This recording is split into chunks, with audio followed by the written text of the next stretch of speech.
Some climbing techniques are really obvious, but what we're talking about in this video is the invisible techniques. This is what's going on under the surface, which you can't see climbers doing, but only the most elite athletes are doing these.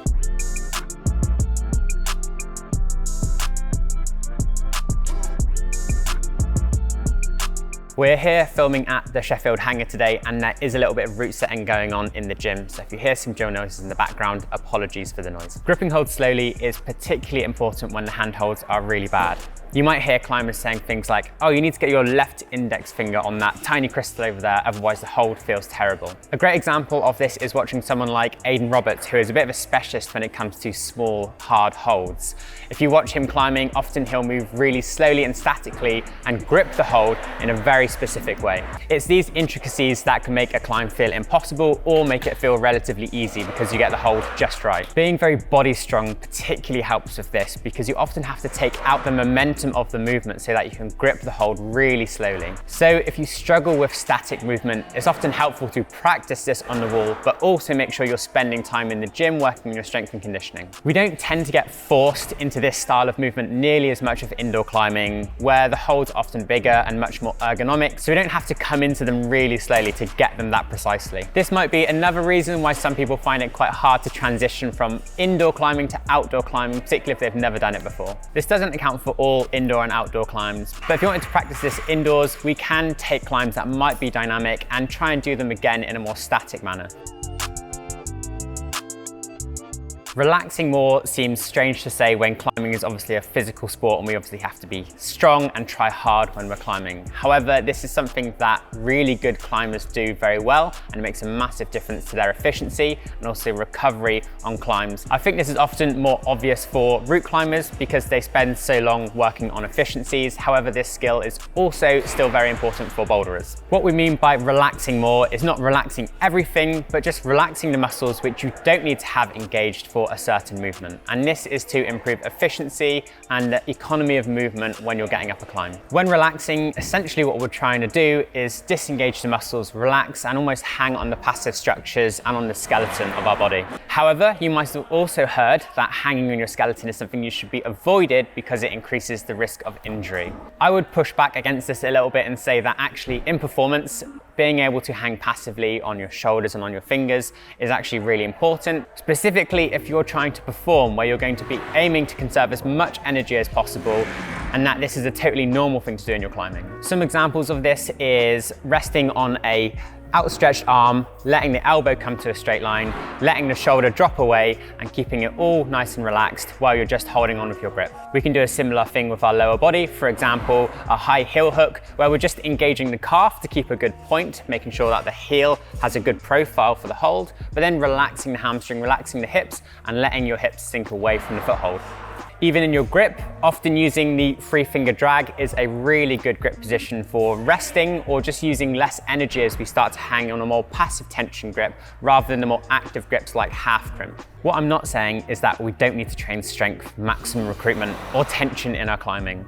Rather, that we should be looking to use our strength and that recruitment and tension as little as possible so that we can conserve the energy for really trying out our best and really getting the most out of our limit climbing. You might have heard some climbers say that their superpower in climbing is their ability to try hard and access that final few percent. This would certainly be true for any elite athletes which compete because they need to really be getting the most out of every bit of strength they have to perform at their best. Being able to try hard is definitely a skill, and it's something we can train and get better at over time.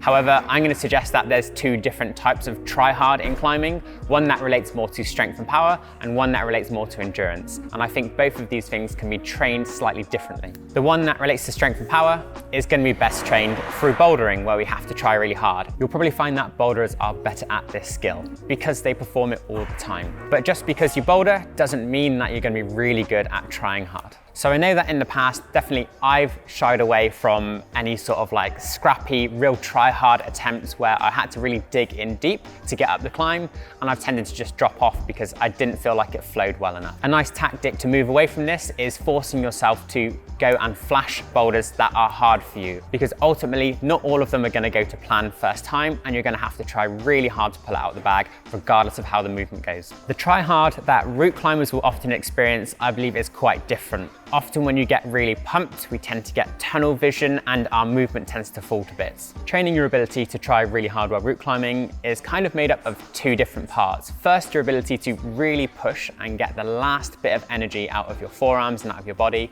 But also the second part is adding the skill element to that, because it can fall apart and get quite scrappy when you're tired.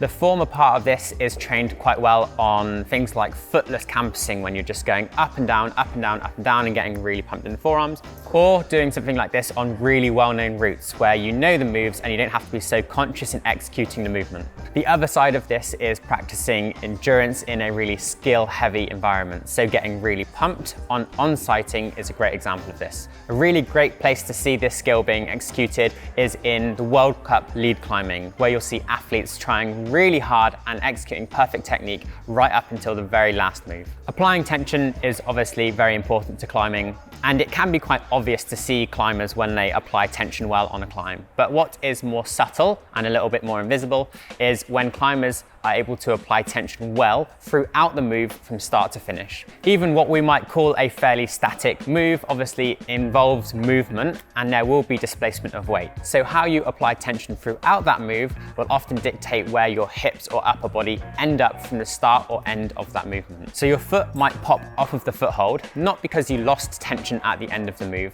but because you didn't maintain tension throughout the movement and your hips shifted too far out of the wall. Being able to coordinate enough tension through your body throughout a movement is a difficult skill, and ultimately it's going to come down to lots of deliberate practice while climbing. Just trust it is a really common phrase in climbing, particularly if you're ever slab climbing. You'll hear people say this to one another when they're using really bad footholds and they really need to commit to standing up on it. Something really great climbers have is the confidence and trust to use bad footholds and to be able to put more weight through their legs and lower body. The saying goes, a weighted foot never slips, and obviously if you don't trust the foothold, you're not going to weight it properly, and it probably actually increases the chances of that foot slipping. However, trust probably shouldn't just be assumed, trust needs to be earned. And a good example of this is also in trad climbing when we are placing protection as we climb. Most people, if you've not fallen on trad gear before, will think it's a terrifying concept. But of course, good trad climbers fall on trad gear all the time because they trust their gear. If you trust your gear, you're going to climb with more confidence and probably climb a lot more efficiently. The only way these trad climbers built up that trust was slowly over time, testing out what they could get away with and what was good.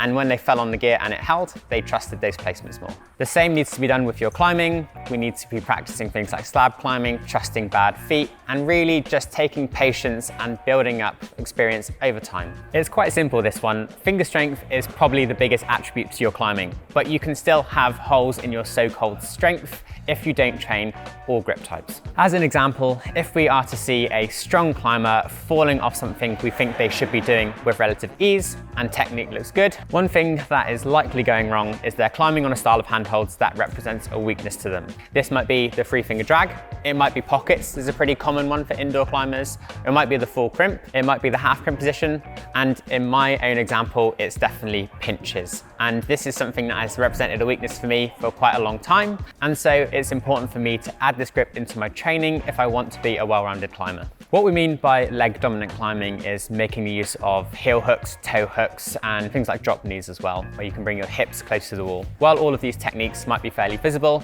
what is more subtle and makes the biggest difference is the climbers actually using these techniques really well and being able to apply more tension through their feet than someone else and being able to shift more weight onto their lower body and taking that weight off of their upper body and fingers.